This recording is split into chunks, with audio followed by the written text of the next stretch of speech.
Greetings, friends. Today I will be speaking with a man with tremendous experience and unparalleled knowledge of issues related to American politics and European security. My interlocutor is Janusz Bugajski, a senior fellow at the Jamestown Foundation in Washington. Mr. Bugajski, thank you for your time. Thank you. Thank you for asking. Today was one of the biggest attacks on Kyiv through these 3 years of the full-scale war. You went through this night with us. What was your feelings and thoughts in the morning? The feeling is, and I've been to Kyiv a couple of times since the big invasion by Russia, is the attacks are accelerating, they're increasing. Fortunately, you do have reasonably good air defense now against those attacks. From what I gather, it's mostly the suburban areas or outlying areas of the city that are affected and hit and people killed. It just indicates to me that how can we tolerate in the middle of Europe in the 21st century to have a civilian population arbitrarily bombed by military forces who have no military objectives. This is terror. This is pure terror. I experienced this in Sarajevo during the 1990s. The idea was to kill as many civilians as possible, to terrorize them for 3.5 years. It's almost as long now as Kyiv has been under attack. To terrorize them to such an extent that they will surrender or leave the city. So this is Putin is imitating the terror tactics of Milosevic, who was called, remember, the butcher of the Balkans. This is the butcher of Eastern Europe. And do you think this attack was a show of real power of Russia at the current stage of war, or maybe it's they attempt to hide their strategic weakness? Yeah, it's a sort of maskirovka. They engage, that they try and show how important they are, how many weapons they have, how they can, you know, the propaganda consists of the idea that they can destroy Ukraine anytime. But when it comes to the facts, they can't. They're not as strong as they seem. Ukraine has proved that the Russian army is not what it pretends to be. Not what we thought, not what a lot of analysts in the West even thought that they were capable of. So you're right. I mean, in a way, the attack, arbitrary attack on civilians in Ukrainian cities is more a sign of weakness than it is a sign of strength. We speak at the moment when the USA is limiting military help to Ukraine, including such critical components for our air defense system as Patriot missiles. And how do you see this decision? This is the part of new Trump strategy. This is signals to others, or maybe it's just a big mistake with hard consequences. Yeah, can I put it? It's the wrong decision by a president who still thinks that he can somehow bring peace between Ukraine and Russia by being nice to Putin, by not cracking down on the Russian economy, and by pressing Ukraine to limit its resistance. This is the completely wrong policy that one should have vis-à-vis Russia. And it's absolutely clear, even a lot of Republicans in the Senate, in the US Senate and Congress, understand that this is the wrong policy. But they cannot challenge Trump at the moment because he's so dominant in the political system. Again, what will happen in the next few days after discussions with Putin and discussions with Zelensky, whether Trump is going to press that button that Graham and Blumenthal have prepared. In other words, the tighter sanctions, the tougher sanctions against the Russian economy, against Russian oil trade and so forth. It's not a question of US going to war with Russia. It's a question of the US following a traditional policy of pressurizing Russia from desisting in attacking its neighbors by trying to undermine its economy and undermine its military capabilities. Do you believe that he will push that button? Trump is so unpredictable, I can't tell you yes or no. I think the pressure in a way is mounting on him.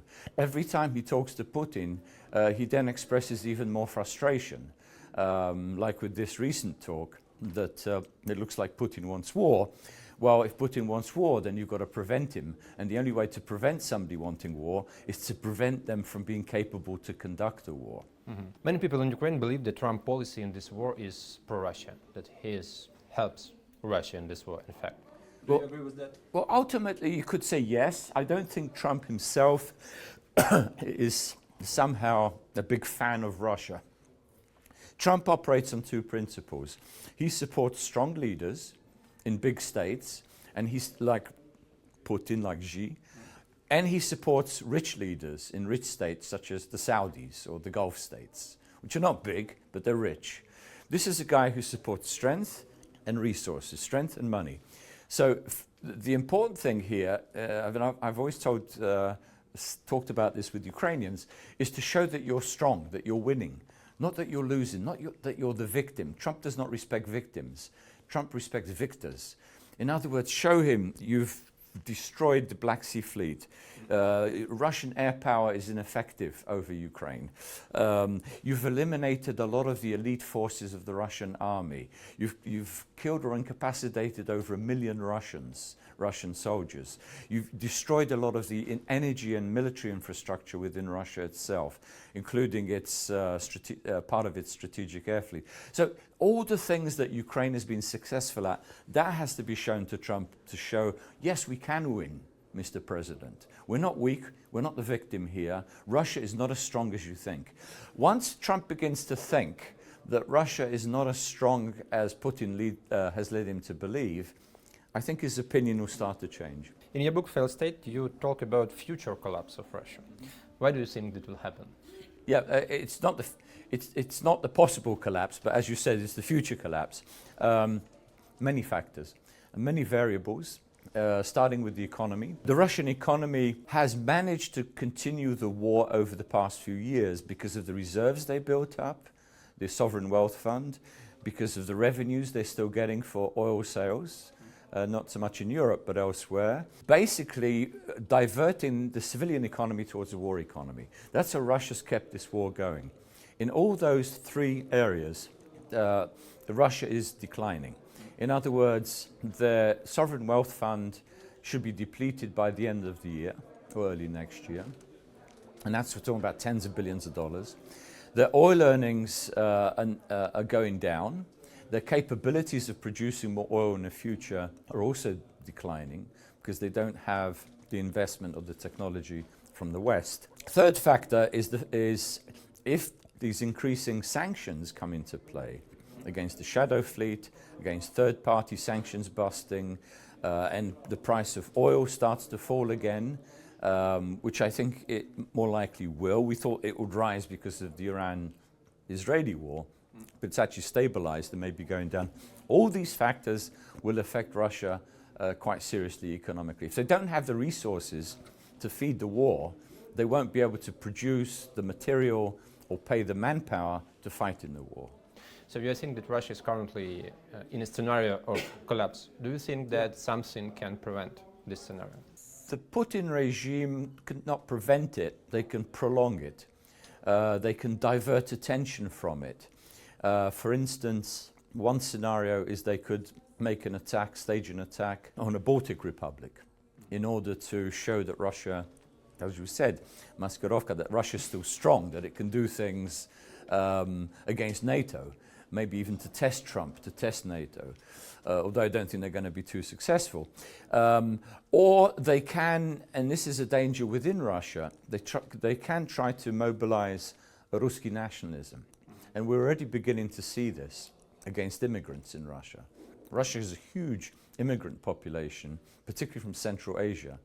You know, Uzbeks and Kyrgyz and Tajiks work in Russia because a lot of the Russians are on the war front, basically. So Russia has a shortage of manpower, so they need those immigrants. But we now have evidence that this so-called Russian community is staging attacks, this organized network supported by Kremlin, supported by the Orthodox Church, is staging attacks on immigrant populations. You know, Russia's a very xenophobic country. Yeah. Now, if that spreads to attacks on ethnic groups from the Caucasus, from Middle Volga, from Far East and so forth that live in Russian cities, then I think you have the beginning of inter-ethnic conflicts within Russia itself. Something that Putin is so aware of that every so often they have to stage this brotherhood and unity. We're all together, every nation is Russian, right?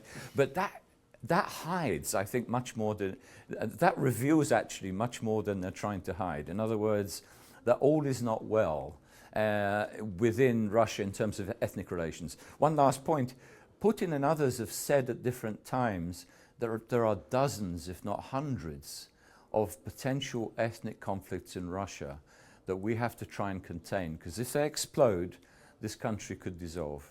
In the end, I have a feeling, because when I'm speaking to people around me, I have a feeling that they're slowly losing hope that we are still able to win this war, in terms of many different reasons. How do you think, what should we do, what should we think about to save this hope?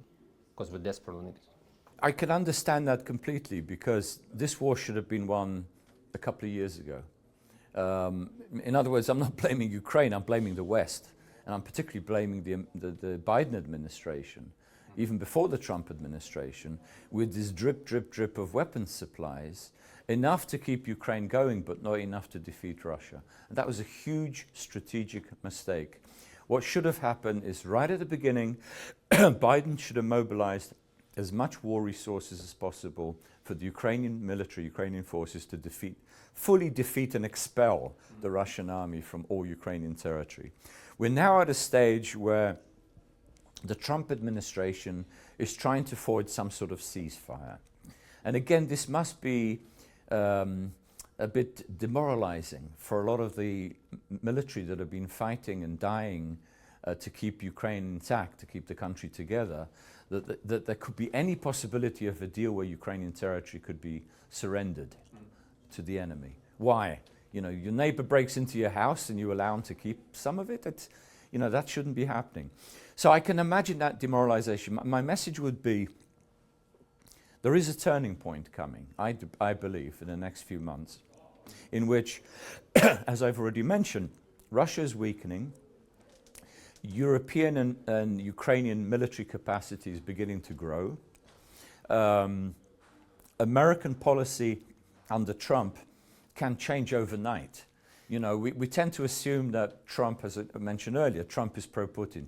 He can become anti-Putin or pro-Ukrainian, in other words, giving them the weapons. I want to end this war, and the best way to end this war is to make Ukraine be the winner, and then the Russians will back down, and then I'll be the great peacemaker. I mean, that could be his calculation. So I would not give up. Wars are not won overnight. They have ups and downs. Any war has what looks like a defeat, what looks like victory, but it's the long-term picture. You can't take your eye off the final target. Mr. Bugajski, thank you very much for your time, and thank you for being a big friend of Ukraine. Thank you. Thank you for inviting me. My pleasure.